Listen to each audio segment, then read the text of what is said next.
Agosto de 1963, interior da Inglaterra, nas horas mortas antes do amanhecer.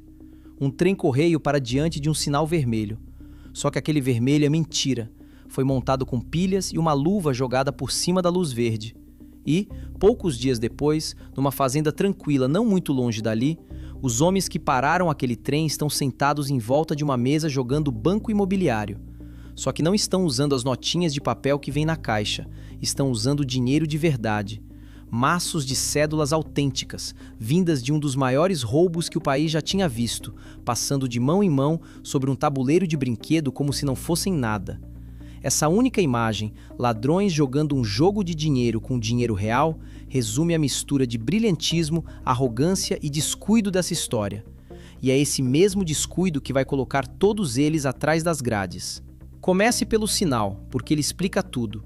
Uma luz de ferrovia, no escuro, brilhando em vermelho. Para o homem na cabine de um trem em movimento, aquele vermelho é lei, não é sugestão. É a única instrução que separa a ordem do desastre, e todo maquinista do país é treinado para obedecer sem questionar. Agora imagine alguém percebendo que o sinal mais confiável de todo o sistema funciona com nada além de uma lâmpada e um pouco de energia. Cubra o verde, ligue o seu próprio vermelho. E de repente você não precisa invadir nada. O trem para sozinho, de boa vontade, e se entrega aos homens que esperam no escuro. Se você curte assaltos reais contados como aconteceram de verdade e não na versão arrumadinha do cinema, se inscreve no canal. E já deixa a pergunta que atravessa o vídeo inteiro. Isso foi mesmo o golpe limpo, esperto e quase cavalheiresco que a lenda lembra? Ou foi algo mais bruto e mais escuro do que a história que nos venderam? Porque essa é a tensão que corre por baixo de tudo. De um lado, um crime tão engenhoso e tão audacioso que as pessoas não conseguiram deixar de admirar, um assalto que parecia mais truque de mágica do que crime. Do outro lado, um trabalhador comum, ferido no escuro, que nunca virou lenda, só vítima. O público lembrou do truque e se esforçou para esquecer o homem. Qualquer versão honesta dessa história precisa segurar as duas coisas ao mesmo tempo, o brilhantismo e o dano, sem deixar que uma apague a outra. Para entender como, é preciso voltar, não ao trem, ao homem. E, durante quase toda a história, ele não tem nome, é só o mentor. Imagine ele antes de tudo isso, bem vestido, leitor, um sujeito que gostava de coisas caras e se comportava menos como bandido comum e mais como um cavalheiro de gosto refinado. Ele tinha subido dentro do mundo dos ladrões profissionais de Londres, aprendendo o ofício um serviço de cada vez. Arrombamentos, roubos, o trabalho paciente de quem tratava o crime como profissão. Ele não se via como um brutamontes. Se via como um artista e estava com fome de uma obra-prima. Um serviço tão grande que garantisse a vida dele e da equipe e transformasse seu nome, fosse qual fosse, em lenda. Era um submundo profissional com códigos próprios. Reuniões em pubs silenciosos e salas dos fundos. Dinheiro gasto em bons ternos e bons carros, porque aparência é armadura. Ele tinha passado anos aprendendo a estudar um alvo, a ler um prédio, a planejar a saída antes mesmo da entrada. Um roubo comum era só pagamento. O que ele queria era o serviço de que as pessoas ainda falariam muito depois da sua morte. Esse é o motor da história. Não desespero, ambição. Ele não precisava roubar um trem para comer. E essa fome de fazer algo histórico é exatamente o que constrói esse crime e exatamente o que o derruba. Repare no padrão, porque ele se repete até o fim. Cada escolha que deixa o serviço maior e mais ousado também o deixa mais frágil. Um golpe maior exige um grupo maior. Um grupo maior exige um esconderijo maior. Um esconderijo maior exige uma limpeza maior. E um crime tão barulhento provoca uma caçada tão feroz. A mesma ambição que tornou o plano brilhante foi a que empilhou as chances contra uma fuga limpa. Então, onde um homem desses encontra sua obra-prima? Nas ferrovias. Porque, toda noite, um tipo específico de trem descia pelo país em direção a Londres. Uma agência de correio sobre trilhos, onde funcionários separavam cartas e encomendas durante a madrugada, enquanto os vagões rodavam para o sul. E, em um daqueles vagões, perto da frente, havia algo extraordinário. Dinheiro. Não cartas. dinheiro vivo. Cédulas usadas, transportadas por trilho de bancos de uma região do país até a capital. Notas velhas, a caminho de serem contadas e recolhidas, empacotadas em sacos e viajando no escuro com um punhado de funcionários desarmados em volta. Aqui está o que quase todo mundo entende errado. As pessoas imaginam que aquele dinheiro devia ser vigiado como uma fortaleza. Homens armados, aço e trancas. Não era. E foi essa percepção que fez os olhos do mentor brilharem. O sistema se apoiava em sigilo e rotina, não em força. As pessoas em volta daquele dinheiro não eram seguranças. Eram separadores de correspondência fazendo o turno da noite. A verdadeira defesa de toda aquela grana era simplesmente o fato de que ninguém deveria saber que ela estava ali, e ninguém tinha sido louco bastante para tentar tomar um trem inteiro. Pense em como isso é estranho. Bancos têm cofres, portas de aço e fios de alarme dentro das paredes. Carros fortes têm guardas e blindagem. Mas esse dinheiro atravessava a noite protegido basicamente por um horário e um segredo. A genialidade estava em enxergar o ponto fraco pelo qual todo mundo tinha passado sem ver. Nenhuma parede para arrebentar, nenhuma fechadura para abrir. Apenas um alvo em movimento protegido pela confiança de que ninguém tentaria. E confiança é a defesa mais fácil do mundo de vencer. Só que uma fortaleza em movimento traz seus próprios pesadelos. Um banco fica parado e você pode estudá-lo por meses. Um trem não oferece nada disso. Ele se move, segue uma tabela que pode mudar, carrega valores diferentes em noites diferentes. Pare no lugar errado e você fica exposto em via aberta. Pare tarde demais e o vagão do dinheiro já passou por você. Cada peça, o ponto, o horário, o sinal, os veículos, a rota de fuga, tinha que se encaixar numa janela de poucos minutos no escuro. Perdeu a janela, não existe segundo a tentativa. E a linha entre um gênio do crime e um oportunista de sorte é mais fina do que a lenda admite. Sim, o plano era esperto, mas ele dependia muito de coisas darem certo que poderiam facilmente dar errado. O maquinista acreditar na luz, o trem parar no ponto exato, o dinheiro estar onde eles esperavam. Puxe qualquer um desses fios e a noite inteira vira caos. Mas um serviço desses precisa de mais do que um homem esperto. Precisa de uma equipe grande. Isso não era um arrombamento de 3 pessoas. Para tomar um trem inteiro, era preciso número e especialistas. Daí em diante, todos orbitam um mentor, conhecidos apenas pela função. Havia o homem com conhecimento ferroviário, que entendia de sinais, trilhos e do funcionamento real de um trem. Havia a força bruta, capazes de se mover rápido e carregar sacos pesados sob pressão. Havia o problema do maquinista, a necessidade de alguém capaz de operar uma locomotiva, porque o plano previa mover o próprio trem. Havia os organizadores e os financiadores nos bastidores, e havia os homens de linha de frente que tomariam os vagões na noite do golpe. No total, a quadrilha chegou a cerca de 15 homens, talvez mais, contando quem ajudou pelas bordas. E aqui está a rachadura que importa mais adiante. 15 homens, 15 bocas, 15 conjuntos de digitais. 15 pessoas que agora sabiam do maior roubo do país. Um grupo pequeno guarda o segredo. Um grupo desse tamanho é um segredo com portas demais, e cada porta é uma entrada para quem vier caçar depois. A ambição do mentor exigia um serviço grande. O serviço grande exigia uma equipe grande, e a equipe grande era a falha na fundação desde o primeiro dia. Há uma verdade ainda mais fria aí dentro. Cada homem a mais é uma parte a menos na pilha, e mais uma pessoa que pode um dia falar, ser presa ou perder a coragem. Mas um trem não é serviço para 3 caras e um pé de cabra. Então ele fez a troca que todo criminoso ambicioso acaba fazendo. Mais homens agora, mais risco depois. Foi a escolha certa para executar o golpe e a escolha errada para sobreviver a ele. Agora o plano. Eles não iam surrupiar alguns sacos de um trem em movimento. Iam pará-lo, tomá-lo, controlar a máquina inteira. É a diferença entre bater uma carteira e sequestrar o desfile todo. E essa recusa em pensar pequeno é o que tornaria o crime mortal e o que tornaria impossível se afastar dele. A ideia era elegante. Trens obedecem sinais. Verde é seguir. vermelho é parar. E se você pudesse controlar as luzes? E se pudesse fazer o trem parar exatamente onde você quisesse, no meio do nada, longe de qualquer estação, numa hora em que não houvesse ninguém por perto?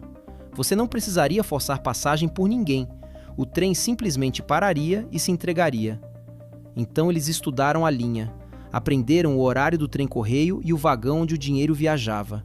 Encontraram um ponto perfeito, um trecho isolado de trilho perto de uma ponte, no escuro do campo, com uma estrada tranquila ali por perto onde os caminhões poderiam esperar.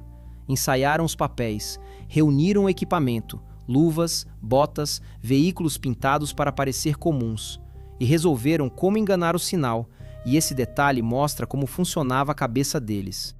Para transformar o verde em vermelho, cobriram a luz verde e alimentaram a lâmpada vermelha com pilhas, de modo que, para o maquinista que descia a linha, tudo parecesse absolutamente normal.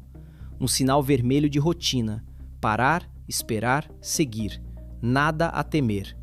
Um pano ou uma luva sobre a lente verde, apagando ela por completo. Uma pilha barata ligada ao vermelho, fazendo a luz queimar firme e convincente. Sem faísca, sem barulho, sem nenhum sinal de adulteração que o maquinista cansado percebesse nos segundos que tinha para ler aquilo. O roubo mais caro da sua época dependeu de alguns trocados em material e de uma mentira contada em luz colorida. E eles montaram uma base, um esconderijo onde a equipe inteira poderia sumir depois do golpe e ficar quieta enquanto o país enlouquecia procurando por eles. Uma fazenda, escondida no campo, longe o bastante dos trilhos para ser segura e perto o bastante para chegar rápido. Aquela fazenda deveria ser o Porto Seguro. Acabou sendo a decisão mais perigosa que eles tomaram. No papel, a fazenda era perfeita, isolada, comum. O plano era ficar parado, deixar a pressão subir e depois cair, e escapar mais tarde em duplas, quando as estradas estivessem tranquilas. Mas um esconderijo só funciona se todo mundo mantiver a calma. E nada testa um plano como ouvir o próprio crime em cada rádio e em cada capa de jornal do país. Agora, à noite, às horas escuras antes do amanhecer. O trem-correio desce pelo campo, janelas acesas, os funcionários separando correspondência lá dentro, sem ideia do que espera adiante. À beira dos trilhos, vultos no escuro, mãos enluvadas no sinal, a luz verde coberta, a luz vermelha falsa brilhando firme. E então o som do trem crescendo, o farol varrendo os trilhos, e o momento da verdade. O maquinista vai acreditar na luz? Tudo depende desse instante. Se ele duvidar, se algo parecer errado e ele avisar à frente ou seguir em frente, o plano inteiro vira uma correria em via aberta. Mas ele não tem motivo para duvidar.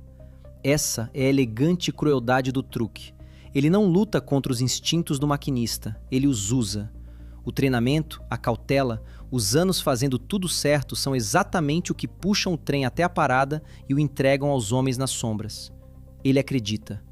O trem desacelera, os freios agarram, e aquela máquina enorme, centenas de toneladas de locomotiva, vagões e dinheiro, para mansamente no meio do nada, exatamente onde a quadrilha queria. Um foguista desce para checar o sinal, como manda o procedimento, e cai direto na armadilha. O grupo avança. E aqui o plano encontra a realidade, e a realidade é bagunçada. Porque a quadrilha precisava mover o trem um pouco para frente, até a ponte onde os caminhões esperavam e os sacos poderiam ser descarregados barranco abaixo. Eles tinham um homem para conduzir a locomotiva. Mas mover aquele trem específico se mostrou mais difícil do que o esperado, e é aqui que a história vira para o lado escuro, a parte que a lenda gosta de pular. No papel, você move o trem algumas centenas de metros, fácil. Na prática, era uma locomotiva específica, e fazê-la andar como precisavam virou um problema que a equipe não tinha resolvido. O homem trazido para isso não deu conta. Minutos preciosos escorreram. E é exatamente nessas brechas, quando o plano quebra e o pânico entra, que as piores coisas acontecem. Porque o maquinista do trem, o maquinista de verdade, um homem comum fazendo seu trabalho no meio da noite, levou uma pancada na cabeça. Forte o bastante para sangrar, para deixá-lo atordoado, forte o bastante para que ele carregasse as consequências daquela noite pelo resto da vida. Essa é a verdade feia no centro de um crime que o público depois romantizaria. Não foi sem sangue, não foi delicado. Um trabalhador, culpado de nada além de aparecer para o turno, foi ferido e nunca se recuperou por completo. Quem exatamente o atingiu e com o quê é discutido há décadas, e ninguém nunca respondeu isso de forma clara e definitiva. Mas o fato nunca sumiu, e é a mancha que a lenda jamais conseguiu lavar. E esse é o mito que mais precisa cair. Durante décadas, isso foi vendido, meio de brincadeira, como uma espécie de crime de cavalheiros. Rapazes espertos, uma travessura ousada, ninguém realmente machucado, bom para uma piscadela e um filme. Essa versão é mentira, e vale dizer com todas as letras. Um homem foi trabalhar naquela noite e voltou para casa mudado para sempre, por causa de uma pilha de dinheiro da qual ele nunca veria um centavo. O que quer que você sinta sobre a engenhosidade do sinal e a audacidade do plano, isso não desfaz o que aconteceu com ele. Segure isso porque é a pergunta do meio. Um plano engenhoso e uma boa história justificam o homem que foi ferido para que tudo acontecesse? Com o maquinista obrigado a ajudar, a locomotiva e o vagão do dinheiro são levados até a ponte. E agora o relógio é tudo. A equipe forma uma corrente humana. Os sacos saem do vagão e passam de mão em mão, barranco abaixo, para dentro do caminhão que espera. Saco atrás de saco. Pesados, difíceis de carregar, entupidos de dinheiro. É trabalho frenético e físico, feito no escuro, contra o tempo, com cada homem sabendo que cada minuto a mais naquele trilho é um minuto mais perto de ser pego. Eles não conseguem levar tudo. É dinheiro demais e tempo de menos. Ainda há mais dinheiro naquele trem do que qualquer um deles jamais viu. Mas cada saco custa segundos, e segundos são justamente o que está acabando. Então, em algum ponto daquela corrente, alguém decide: chega, vamos. Eles abandonam o resto, mais dinheiro do que a maioria ganha numa vida, simplesmente deixado nos trilhos.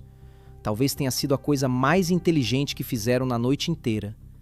E então eles somem, para dentro dos caminhões, noite adentro, pelas estradas vicinais em direção à fazenda, levando algo na faixa de 2.600.000 libras em notas usadas. No dinheiro da época, era uma quantia estarrecedora, um dos maiores roubos que o país já tinha visto, valendo muitas vezes isso em valores de hoje. Eles tinham conseguido. Pararam um trem, roubaram uma fortuna e sumiram no escuro. Por algumas horas, foi o crime perfeito. Os caminhões atravessando vilarejos adormecidos, faróis varrendo estradas vazias, sem sirene, sem bloqueio, sem sinal de que alguém sequer sabia. Se a história tivesse terminado ali, na porta da fazenda com o dinheiro dentro, eles teriam sido fantasmas. Mas um assalto não termina quando você pega o dinheiro, termina quando você se safa. E essa parte mal tinha começado. Aqui está a segunda coisa que quase todo mundo entende errado. As pessoas acham que a queda da quadrilha veio de um trabalho brilhante de investigação, um detetive genial superando um criminoso genial. Não foi isso.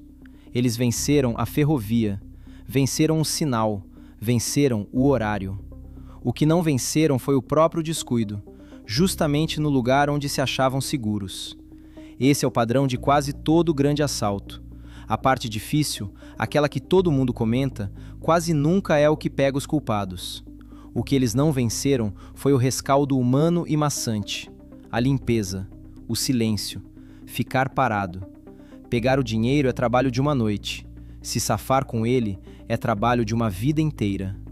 Porque o plano de fuga inteiro dependia de a fazenda ser limpa, ficar escondido um tempo, depois desaparecer, e garantir que o esconderijo fosse esfregado até não restar nenhum vestígio, ou melhor ainda, destruído por completo. Cada digital apagada, o lugar queimado a ponto de, mesmo se a polícia o encontrasse, não dizer nada. Não foi o que aconteceu, e é aqui que tudo desmorona, porque a pressão os dominou. A notícia estourou e foi gigantesca, capas gritando sobre o roubo do século, uma caçada nacional crescendo mais rápido e maior do que eles jamais tinham imaginado. De repente, o plano de ficar quieto na fazenda por um longo período parecia uma armadilha. Eles ficaram nervosos, se dispersaram antes do previsto, e a tarefa de limpar e destruir a fazenda direito, a única coisa entre eles e a liberdade, ficou por fazer. Os relatos divergem sobre quem exatamente deveria cuidar disso e por que falhou, mas o resultado não está em disputa. O esconderijo não foi apagado, foi abandonado, sujo e cheio deles. E lembra daquele jogo de banco imobiliário? Jogado com dinheiro de verdade, por diversão, enquanto esperavam? Manuseado com as mãos nuas. Esse é o retrato. Uma casa cheia de superfícies que eles tocaram. Garrafas, pratos, um jogo de tabuleiro e, sobre tudo aquilo, invisíveis e pacientes, as digitais deles. Pensem como tudo era banal. Uma garrafa de molho sobre a mesa, pratos na pia, canecas, um tabuleiro deixado ali. Nada disso parece prova, parece bagunça. Mas cada uma daquelas superfícies tinha sido tocada por uma mão nua, e cada digital é uma assinatura que nunca desbota e nunca mente. Os homens que sabiam adulterar um sinal e comandar uma locomotiva esqueceram a primeira coisa que qualquer criança sabe sobre ser pego. Enquanto isso, a caçada estava feroz. Um trem-correio tinha sido tomado e uma fortuna roubada, e as autoridades jogaram tudo em cima. A investigação foi tocada por um delegado experiente do esquadrão de elite, do tipo que não larga o osso. Ele e a equipe sabiam que um serviço desse porte tinha que envolver criminosos profissionais conhecidos, e que uma equipe daquele tamanho deixaria rastros em algum lugar. Só faltava descobrir onde. Eles descobriram quando a fazenda foi encontrada. Um morador da região, desconfiado da movimentação na propriedade, avisou a polícia e, quando entraram, perceberam que tinham nas mãos não só um esconderijo, um baú de provas. Chamaram as equipes de datiloscopia e vasculharam a casa centímetro por centímetro. A garrafa, os pratos, o jogo de tabuleiro. Superfície após superfície entregou suas digitais, e digital após digital bateu com nomes já conhecidos da polícia, rostos dos arquivos do submundo profissional. E essa é a aritmética cruel de uma equipe grande. Eles não eram desconhecidos. Vários eram profissionais estabelecidos, com digitais já arquivadas por trabalhos antigos. Então, no instante em que a fazenda entregou as provas, aquilo deixou de ser um mistério a resolver e virou uma lista a conferir. Um por um, os homens escolhidos pelo mentor viraram nomes que a polícia já tinha, derrubados não por quem foram naquela noite, mas por quem sempre tinham sido. Um a um, a quadrilha começou a cair. As prisões vieram. Homens que semanas antes estavam sentados sobre uma fortuna, agora estavam em celas, enquanto os detetives cruzavam suas digitais com uma fazenda que eles deveriam ter reduzido a cinzas. Todo aquele planejamento, o sinal, o horário, a locomotiva, a coragem de tomar um trem inteiro, e tudo se desfaz porque ninguém garantiu que a louça fosse limpa e a casa queimada. Agora, o nome. Quando o caso estourou e as prisões se acumularam e as manchetes rugiram, o homem por trás de tudo foi identificado como Bruce Reynolds.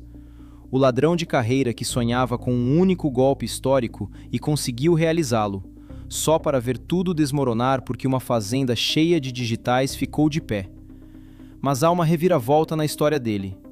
Quando os outros estavam sendo cercados, Bruce Reynolds correu.